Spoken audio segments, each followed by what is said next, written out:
Hello everyone, this is Husky here. I'm going to be casting game number 5 between Liquid TLO spawning up here in the top right side. It seems he has changed his command center color, has repainted all of his workers and his buildings purple, so he will be spawning as purple this game. Top right side, he is Terran, etc. Bottom left side is going to be Vile Spanishiwa down here, and the map is going to be Crossfire. Now, I do know that, let's be honest, Spanishiwa won all 4 games here. So these games don't matter as much. They are just for entertainment's sake.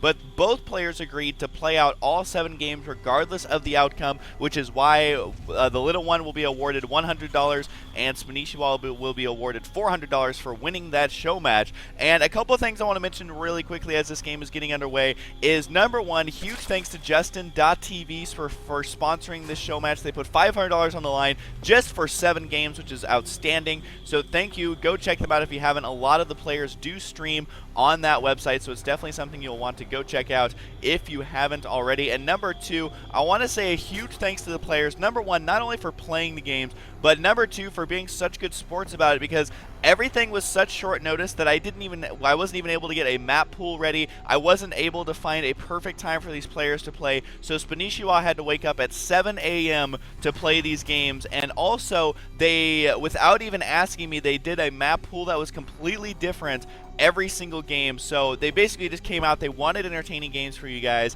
and so big thanks to the players as well for, for manning up. And when I wasn't able to get everything ready in time, they're just like, screw it, we're gonna do it anyway. So again, Spanishiwa is up 4-0, so it does mean he wins, and I know that's kind of sad, and we're not gonna see a crazy epic ace match or anything like that with tons of money on the line, but he completely deserves the wins that he's had. If you guys watch those games, he played really, really well. So we'll see if the TheLittleOne gets a little crazy here just to finish out these games for some fun. And as we can see, Spanishiwa is going to be going for his hatchery first. Might as well take the risk because he's already going to be in the lead, and also it is a pretty standard build anyways.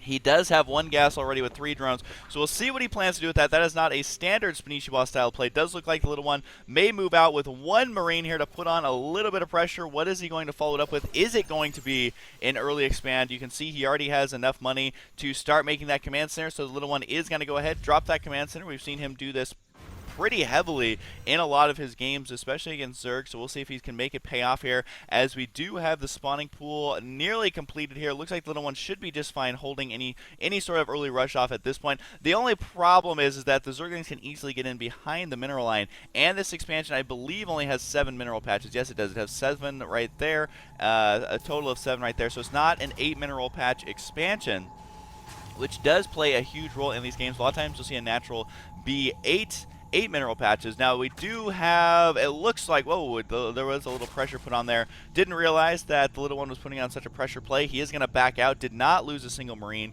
and it looks like Spanishiwa not going to attempt to chase those. He doesn't know if there's more Marines on the way or if there's any sort of hidden racks or anything like that, so he needs to be careful. We'll be moving out with these 4 SCVs. The bunker positioning here is not too bad. The problem is that the TheLittleOne will have to continually unload and reload that if he wants to protect the mineral line as well as his main base here.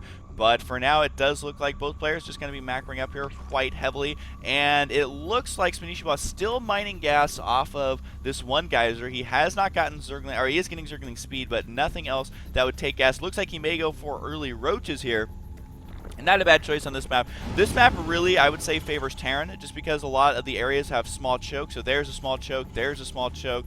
On the way to your opponent's base, there's a choke, and there's a choke. So all these different chokes really start to favor Terran. There's one as well. And because Terran, as a Zerg player, you want to be getting us around, and as a Terran player, you want the Zerglings and such just running directly into your face. So that is a good way to prevent that from happening. Now we do have a factory on the way for the TheLittleOne, and 8 roaches now on the way. I don't know that the TheLittleOne will even be prepared for this. I don't think he is scouted for quite a while, as he is just sitting back on his base and has not scanned or anything like that. And currently all he has is a bunch of Marines, and that is it. So I'm not sure what he's going to be able to do against this. He'll probably start getting a Hellion here, as no, he is getting a Tech Lab. I doubt he'll have a Siege Tank in time, though. And one problem is the TheLittleOne does not have any of these watchtowers at all. So all of a sudden he's going to have a bunch of roaches knocking at his front door, which will not be good for him. I mean, he does have one bunker, but the problem is that the bunker is all the way back here, and he is not making any Marauders or anything like that, just Marines. Marines, not a good choice versus Roaches at all. The Marines can hold their own against the Zerglings, and he does have this bunker. Hopefully for him, he doesn't salvage that. He does have one Siege Tank on the way, so if he can hold here long enough, the Siege Tank does an innumerable amount of damage versus Roaches. Just kidding, it's not innumerable. It will do quite a bit. Now, it will do some damage to the Roaches here. It looks like Spanishiwa is going to try and bust down the entrance. However, the Marines in the bunker are doing quite a bit of damage to this. I'll keep these units selected so you can see. And now the units are inside the main base. The entrance has been busted, but if the Marines can just kill the Roaches, then the Marines should have no trouble with the Zerglings as long as the little one micros here and keeps those units in the choke. Like I was saying, here comes a couple of SCVs to try and intercept this. Now, even if the little one loses some workers here, it's not that huge of a deal, as if we look at the worker count, it is now 32 to 32. So even losing a couple here, he's not going to be too far behind. Spanishiwa decides to start droning up quite heavily here. But this should favor the little one. If we do look at the workers lost, he was able to kill 4 workers, which isn't a huge deal. The little one was able to hold on there. I'm surprised Spanishiwa decided to run inside the main base. I think what he was trying to do was just do as much damage as possible to the economy and put the little one kind of on tilt in a way by just getting units inside of his base, letting his Zerglings slip in there to cause a lot of damage and to try and circumvent. Is that the right word? I always forget if circumvent is the right word. Circumvent these defenses here, because if the siege tank would have spawned, it would have been on the outside, and that would have been almost impossible for Spanishiwa to actually kill those siege tanks, especially when siege mode is done, which it is now. So now the little one, all of a sudden, this game is heavily favoring him.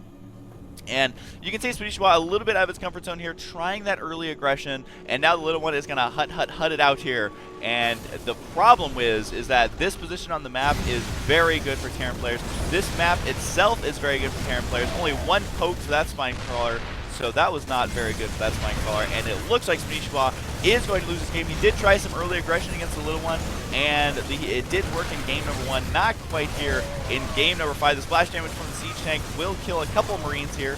He is thankfully focus firing down the Queen rather than these Zerglings that are on top of the Marines. And when you have this many Marines, they can take and engage Roaches.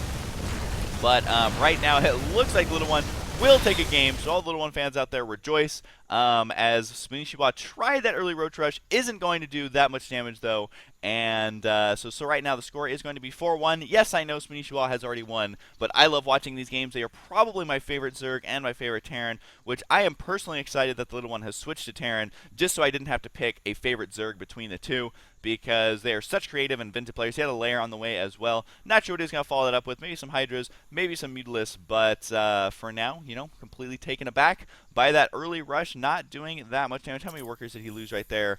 22 workers in that engagement, so he definitely was out of the game. Looking at the units tab, 39 to 19. So anyways, hope you guys enjoy it, and I will see you guys next time.